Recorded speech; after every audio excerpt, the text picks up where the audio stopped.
पूर्णिमा के दिन चावल का एक आखा दाना जानते हो, पूरा खंडित चावल नहीं, कितना चावल, एक दाना चावल का शंकर भगवान के शिवलिंग पर समर्पित करिए। एक बेलपत्र जिसका डंडी का मुख अपनी ओर हो, जहां से चावल चढ़ाया है, उस चावल के ऊपर अपनी कामना कर कर रख दीजिए और चंद्रमौली भगवान का स्मरण करिए। कौन से भगवान? शंकर भगवान का सर्वश्रेष्ठ सुंदर नाम है चंद्रमौली। चंद्रमौली भगवान का स्मरण करिए, अपनी कामना कर कर बेलपत्र समर्पित कर कर शिव जी पर एक लोटा पानी, एक जल पात्र समर्पित करो, कलश से जल चढ़ा दीजिए, नैनों में वो जल लगाकर अपनी कामना कर कर वापिस घर को आइए। अगली शरत पूर्ण करी है, मेरा चंद्रमौली भोलेनाथ उसे पूर्ण कर ही देगा। शिव उपासना के लिए जितनी 12 महीने में पूर्णिमा पड़ती है, एक एक पूर्णिमा का व्याख्यान वर्णन करेंगे। आज तो उसको महत्व समझें कि पूर्णिमा का महत्व क्या है, हम उसका महत्व समझें कि शंकर और चंद्र का रिश्ता क्या है, संबंध क्या है। भगवान ने जितनी पूर्णिमा बनाई है, जितने नक्षत्र बनाए, जितनी घड़ी बनाई, जितना पल बनाया, जितना समय बनाया, ये शंकर भगवान ने जो बनाया ये गलत नहीं बनाया, श्रेष्ठता के लिए बनाया। महाराज, पूर्णिमा का जो चंद्र है वो विशाल का है और उस चंद्र की पूर्णता में हमारी अभिलाषाएं भी पूर्ण हो। आप आस्था चैनल के माध्यम से जितने लोग कथा सुन रहे हैं, फेसबुक यूट्यूब पर जितने कथा सुन रहे हैं और कुबेरेश्वर धाम में जितने कथा सुन रहे हैं, आप में से कितने लोग हैं जो पूर्णिमा का व्रत करते हैं? जो माताएं करती हो जरा हाथ उठाइए। पूर्णिमा का व्रत जो करते हो ना आप लोग, रखिए हाथ। अब पूर्णिमा के व्रत में आपने कई बार किताब पढ़ी होगी पूर्णिमा की, या आपने व्रत किया होगा, या पूर्णिमा का व्रत आप धारण करे होगे, तो उसमें पूजन कौन से भगवान की होती है?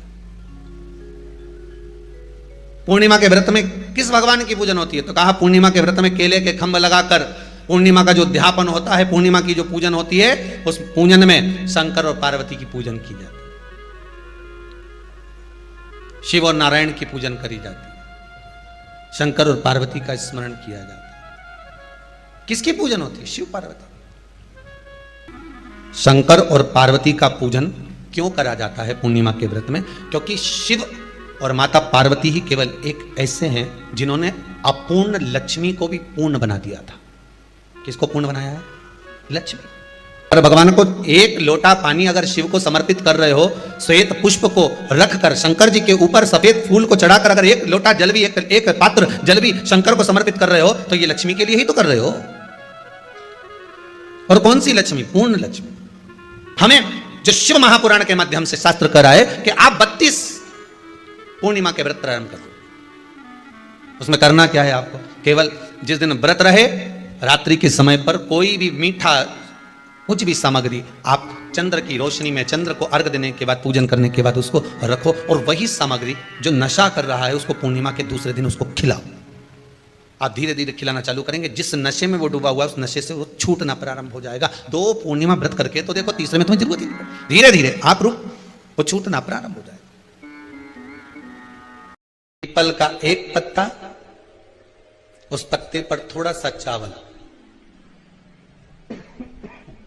थोड़ा सा चावल, पूर्णिमा की रात्रि को अपने हाथ में लेकर, अपने नयनों से लगाकर, शरीर पर से स्वयं उतारकर उसको दरवाजे के पास रख दीजिए। पूर्णिमा की रात्रि को पूर्ण होने पर उस चावल को दूसरे दिन सूंघ कर बहते हुए पानी में डाल दीजिए। महाराज, कितने भी रोग से ग्रसित हो गए, पीपल का एक पत्ता 52,000 ब्राह्मण की साक्षी कराता है। महाराज बहुत ध्यान देना, पीपल के वृक्ष में स्वयं नारायण का, मेरे कृष्ण का वास है। स्वयं भगवान गीता के अंतर्गत कहते हैं कि मैं पीपल का वृक्ष। जैसे पूर्णिमा का चंद्रमा बढ़ता है, पूर्णिमा का चंद्रमा जैसे पूर्ण होता है, ऐसी ही आपकी मनोकामना भी पूर्ण हो, पूर्णिमा के चंद्रमा की तरह प्रकाशित हो। बाबा आपकी मनोकामना पूर्ण करे। पूर्णिमा शिव महापुराण की कथा जो जीवन का एक सुख प्रदान करने वाली है, एक आनंद देने वाली है। बहुत बड़ा रोग हो गया, छूटने को तैयार नहीं है, बड़े बड़े इलाज करवा लिया, बहुत दिखा लिया, बहुत सब दूर इलाज करवाया, सब दूर दिखाया, पर मिटने को तैयार नहीं है, तो फिर अबीर का प्रयोग, एक चावल का दाना, एक श्वेत पुष्प और अबीर भगवान शंकर को समर्पित कर धीरे धीरे धीरे धीरे शरीर का रोग अपने आप समाप्त होना प्रारंभ। मां की ओर लेकर जाओगे उतना ये मन शुद्ध होता चले जाएगा। नया मकान बनाया किसी ने, जिनने बनाया हो जरा हाथ ऊंचा करो तो जरा। बनाया आप लोगों ने मकान, तो मकान बनाए होंगे तो वो जो मकान बनाने वाला मिस्त्री होता है ना, वो कह देता है अब तुम्हारी बिल्डिंग 3 मंजिल की हो गई, ऊपर एक मटकी टांग दो। अरे बोला सही है कि गलत है? कौन सा कलर की टांगो है? काय के लिए टांगो? कि जो बिल्डिंग को देखेगा और बिल्डिंग देखने के बाद उसकी नजर उस मटकी पे चली गई, तो मटकी से जब उसकी नजर मिल गई तो जितनी नजर इसने बिल्डिंग में लगाई वो सारी नजर उसकी मटकी पे पड़ते ही उसी में वापस प्रवेश कर गई। मतलब नजर बिल्डिंग में आई। कहां टांगी मटकी? पीछे, राइट लेफ्ट, कहां टांगी? बिल्कुल आगे।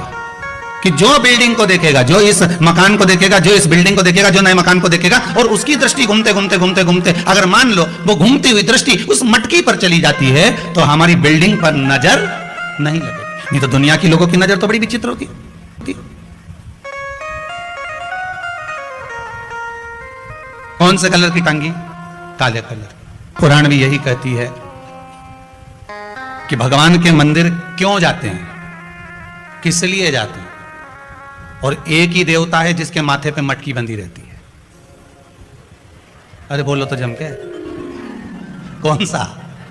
देव अधिदेव महादेव, उसके माथे पे हमेशा कलश ही मिलता है। तो किसी ने पार्वती जी शिव जी से पूछी, क्यों भोलेनाथ जी ये बताओ जरा, ये जब गंगा तुम्हारे सिर पर है, भोलेनाथ जी जब गंगा तुम्हारे सिर पे है तो पानी तो यूं निकलना चाहिए, तो ये उल्टा पानी तुम्हारे ऊपर बूंद बूंद टपक रहा है, ये है क्या? शंकर भगवान बोले ये पानी का तो बहाना बना के रखा है, जो भगत मेरा दर्शन करने आता है उसकी नजर तो मेरी मटकी ही उतार देती है, उसकी नजर तो मेरी मटकी ही उतार देती है। जो शंकर के मंदिर में प्रवेश करता है और प्रवेश करते समय बस मेरे उस कलश का दर्शन करता है। कई लोग प्रश्न करते हैं, महाराज जी इस कलश का महत्व क्या है?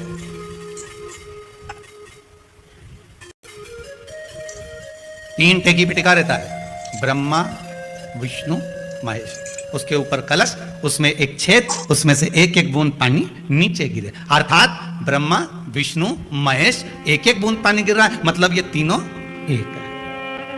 पुराण के अंतर्गत स्कंद पुराण में लिखा गया, स्कंद पुराण में वर्णन किया है श्री वेदव्यास जी महाराज ने, कहा ये पूर्णिमा का व्रत इसलिए किया जाता है कि व्यक्ति का जब मन गलत भ्रम में जाने लगता है, मन जब गलत जगह पर जाने लगता है, तो ये मन को गलत जगह पर ले जाने वाला कौन होता है? तो कहा ये चंद्र होता है। व्यक्ति की राशि के अंतर्गत, व्यक्ति की पत्रिका के अंतर्गत, व्यक्ति की ग्रह दशा के अंतर्गत जब चंद्र बेकार चलता है तो व्यक्ति अच्छा करते करते भी बेकार करने लग जाता है। 1 महीने की पूर्णिमा को जिसके घर में दूध की सामग्री बनती हो, दूध की सामग्री तैयार होती हो, खीर प्रसाद तैयार होता हो, उसके घर में कभी क्लेश नहीं हो सकता।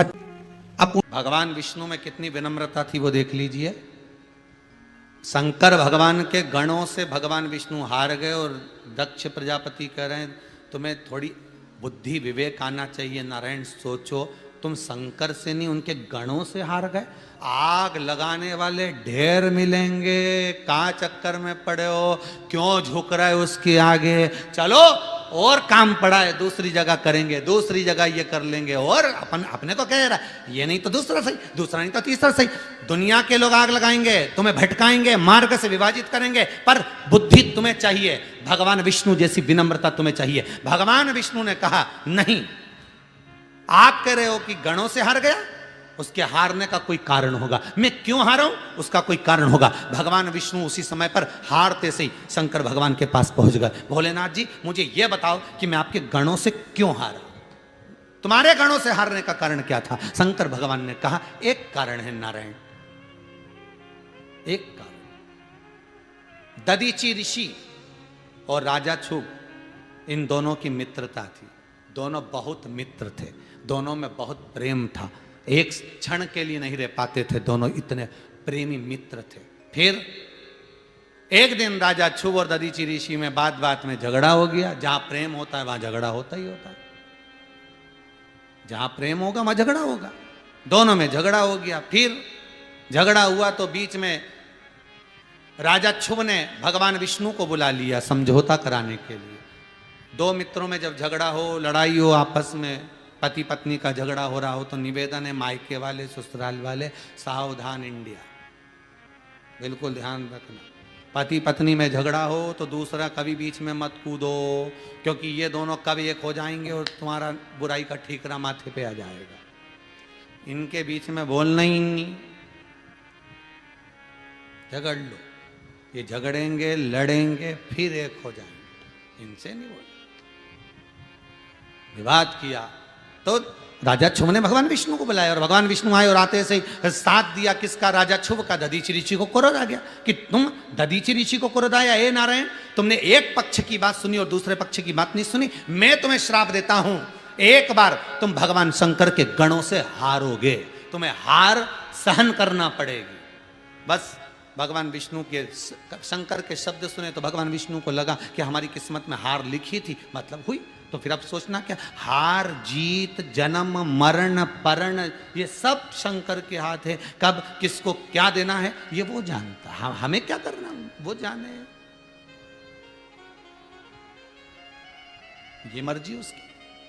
देव पूछ रहे हैं कि शिव, जिस भरोसे के साथ, जिस विश्वास के साथ आप देव अधिदेव महादेव से प्रार्थना करते हो, विनय करते हो, निवेदन करते हो, बाबा उसको स्वीकार करता है, सुनता है।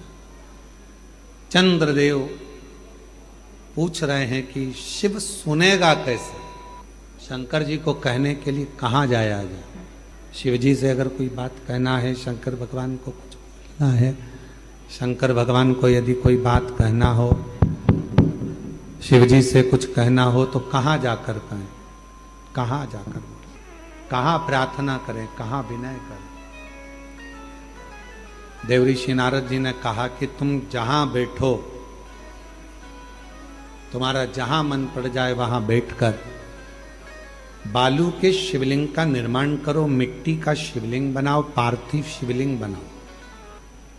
पार्थिव शिवलिंग में बालू में, मिट्टी में कण कण कण कण होते हैं, उन कंकर को जोड़कर, उन कण कण को जोड़कर अपने दिल की बात एक लोटा जल चढ़ाते समय उनसे प्रार्थना करो, विनय करो।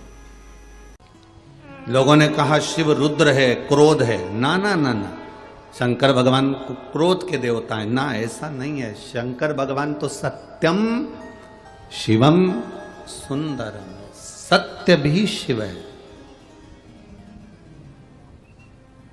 शिवम का मतलब मालूम है, बोलो जम के बोलो, शिवम का मतलब क्या होता है? शंकर नहीं, शिवम का मतलब है जिसमें पूरा ब्रह्मांड और पूरे 33 कोटि देवता और पूरे ब्रह्मा विष्णु इंद्र 64 योगनिया देवता सब उसी के अंदर समाये हुए हैं।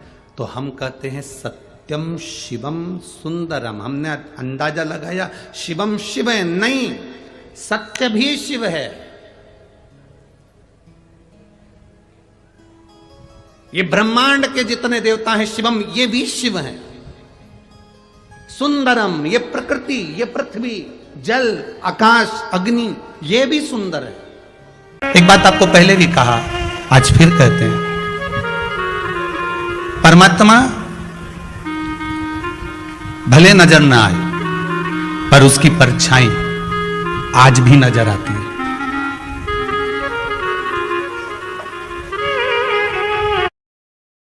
और हम तो भगवान से यही प्रार्थना करते हैं, चंद्रमा की रात्रि में जो मेरे शंकर के मस्तक पर चंद्र होता है, इसलिए कथा को 2 दिन की रात्रि को ली है कि चंद्रमा को जैसे आपने मस्तक पर धारण करा है, मेरे शंकर जो इस रात्रि की कथा को सुन रहे हैं उनको भी उन्नति की सीढ़ी पर आगे बढ़ा देना। ये भी आने वाले समय में शिव महापुराण की कथा श्रवण करवाएं, जनमानस का कल्याण करवाएं, ऐसी कृपा कर देना भोलेनाथ, ऐसी करुणा कर देना। 2 साल में, 4 साल में, 6 साल में, 8 साल में तो रुष्ट होकर चली जाती है। वो स्थान कौन से है? तो 2 स्थान माता लक्ष्मी ने बताए हैं। पहला, फूटे हुए बर्तन में भोजन करना। कौन से बर्तन में? जम के बोलिए जरा।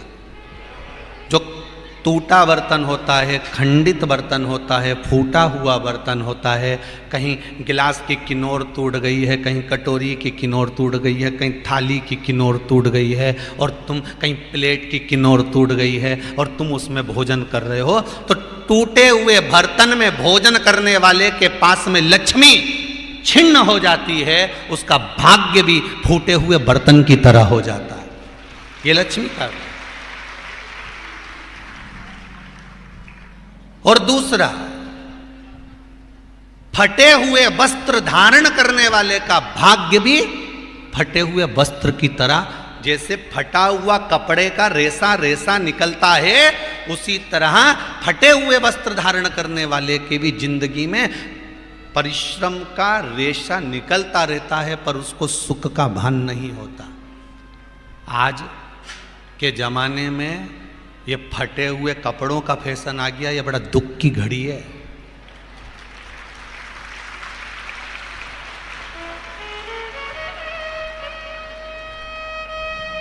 ये बड़ी दुख की घड़ी है महाराज, और लोग उसको फैशन समझ रहे हैं। पहले तो कम फटा होता था, पर आज के जमाने में तो इतना इतना फट गया, ऐसा लगता है कि दिवाली का बम चलाने गया था दीपावली पे और बम कपड़ों के बीच में से फट गया।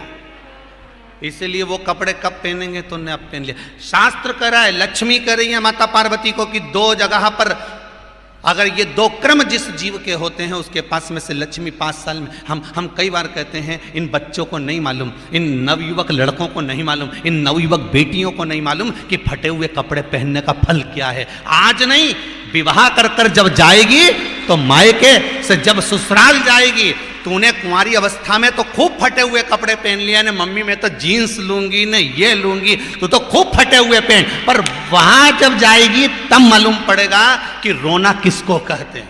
आज तो पहन लो, वो उसी में की बात है। कल वाली बात याद कर लो, अभी खाओगे तो कुछ दिन के बाद ब्लड बनेगा, और ब्लड बनेगा तब जाके ये शरीर में दौड़ेगा। आज की आज तुमने रोटी खाई तो क्या आज की आज ब्लड बन गया? जम के तो बोलो रे खरगोन वालों, नहीं बनाना। आज खाया है तो ब्लड 8 दिन में, 4 दिन में, 6 दिन में, 2 दिन में, 5 दिन में, 3 दिन में बनेगा। आज की आज ब्लड नहीं बनेगा।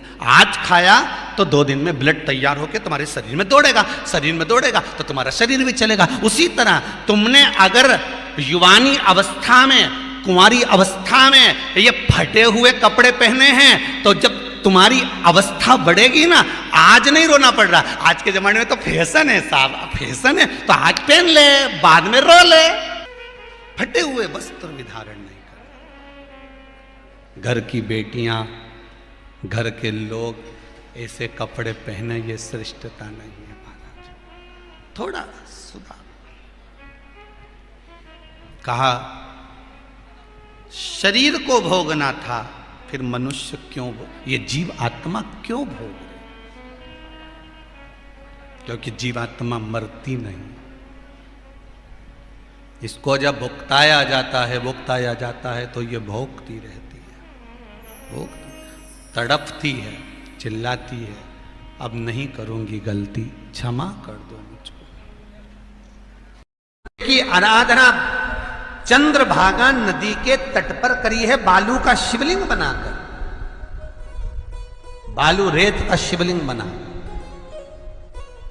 बहुत ध्यान देना आप लोग, किसी भी नदी में स्नान करने जाओ, तीज त्योहार पर, अमावस्या, पूर्णिमा आदि जो भी उत्सव मनाने के लिए आप किसी नदी के घाट पर जाते हो, किसी तालाब के घाट पर जाते हो, किसी कुंड के, किसी सरोवर के घाट पर जाते हो, और यदि आप स्नान कर रहे हो किसी पवित्र नदी में, तो वहां की बालू रेत उठाकर शंकर भगवान के शिवलिंग बनाकर जो पूजन करता है, मात्र 5 बार उसी नदी का जल शंकर को समर्पित कर कर, भले दिया नहीं है, अगरबत्ती नहीं है,